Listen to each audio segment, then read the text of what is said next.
Hello friends, welcome to the channel digital तलदार।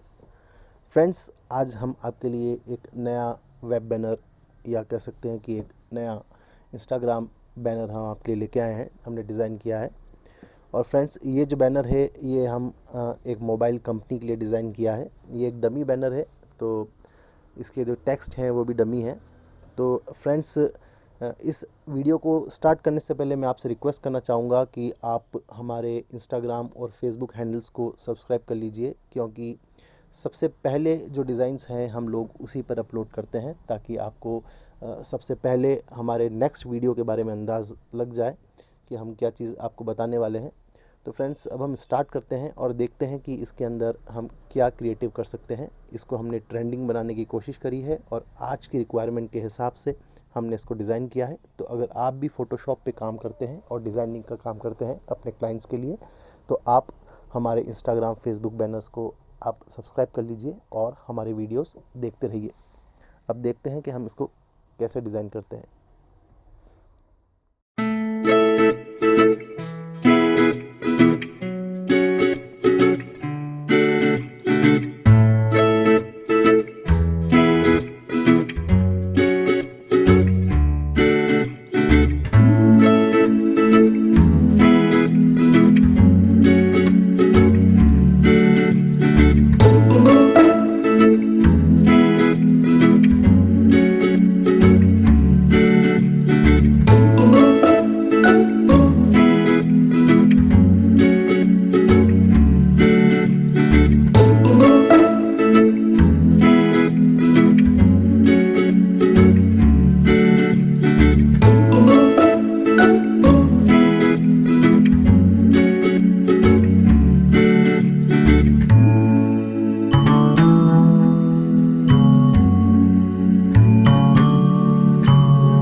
So friends, उम्मीद करता हूँ कि आपको ये डिज़ाइन अच्छी लगी होगी, और अगर आपको ये डिज़ाइन अच्छी लगी है तो आप हमारे चैनल को सब्सक्राइब कर लीजिए, क्योंकि इसी तरह की ढेर सारी डिज़ाइंस हम लोग आपके लिए क्रिएट करते रहते हैं और इनोवेटिव तरीके से अपने डिज़ाइंस को क्रिएट करने की कोशिश करते हैं, ताकि आपको मार्केट के हिसाब से नए ट्रेंड्स पता चलते रहें।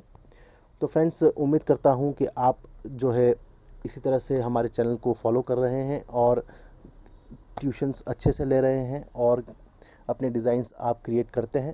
Thank you for watching the channel friends. Bye bye.